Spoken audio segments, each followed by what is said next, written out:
Hey everybody, and welcome back. Today's gonna be a little different. I'm not behind the drum set. I am building something to tighten up my room. I'm building some sound baffles for the corners to get all that crappiness in my drum sound out of the room. All right, let's see what I'm doing here.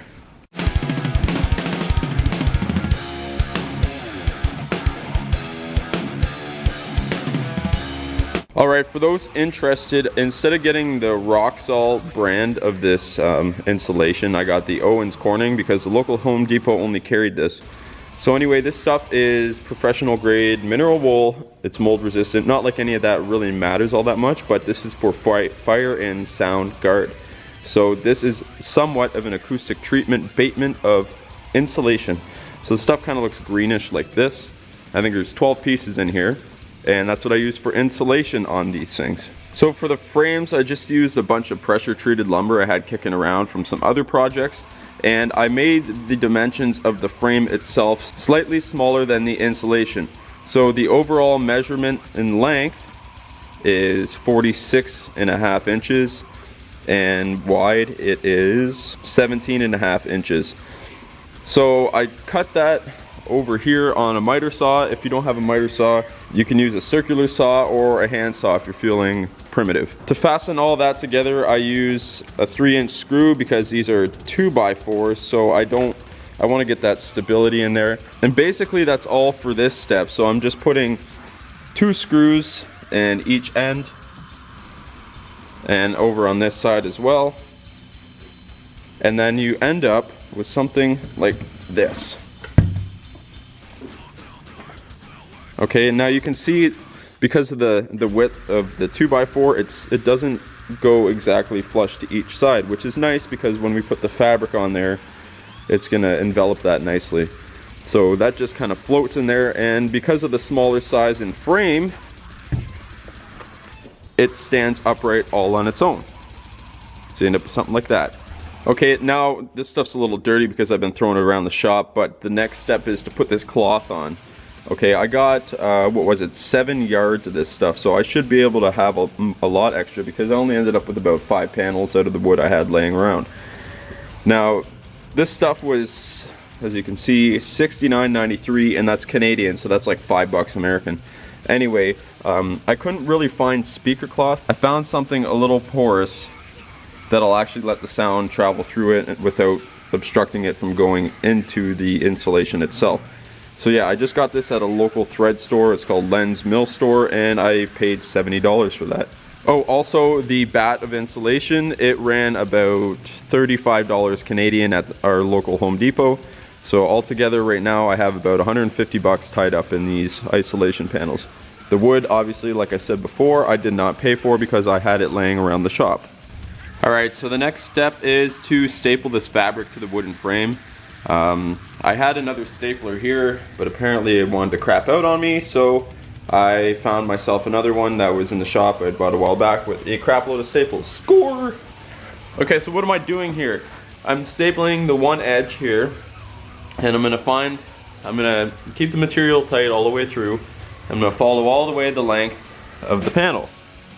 That'll be the first step. Alright, let's do that.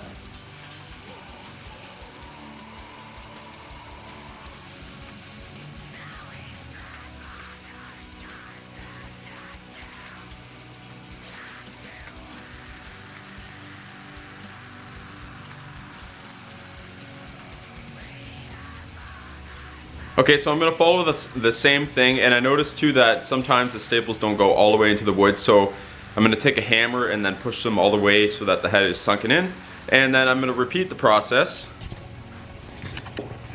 So here's what we got. I got it all the way down here. Obviously the material's not tight yet, and then I left overhang here so that I could tuck it over and around, but I just follow the perimeter here, and then before I do this full length here, I'm going to wrap it completely around to merge with the first section here that I stapled down. Alright, let's do that.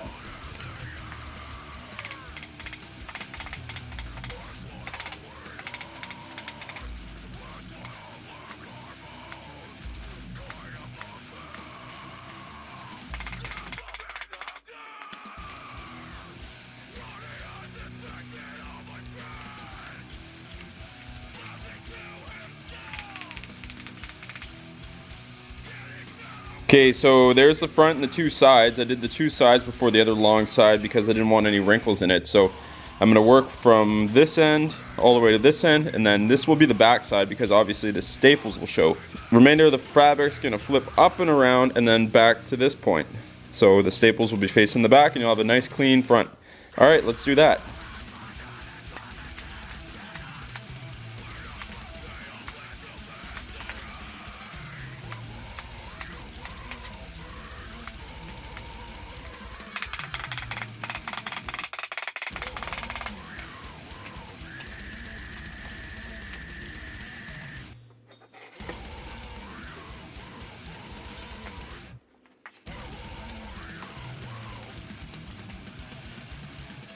I'm gonna do a little extra fabric just to overlap the existing staple mark so I could staple again in that same 2x4. So I'm just gonna cut it with some scissors.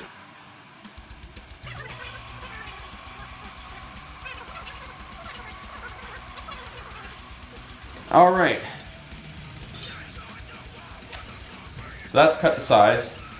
I'll lay this back down and then I'll pull this tight, ensuring that I don't have any wrinkles.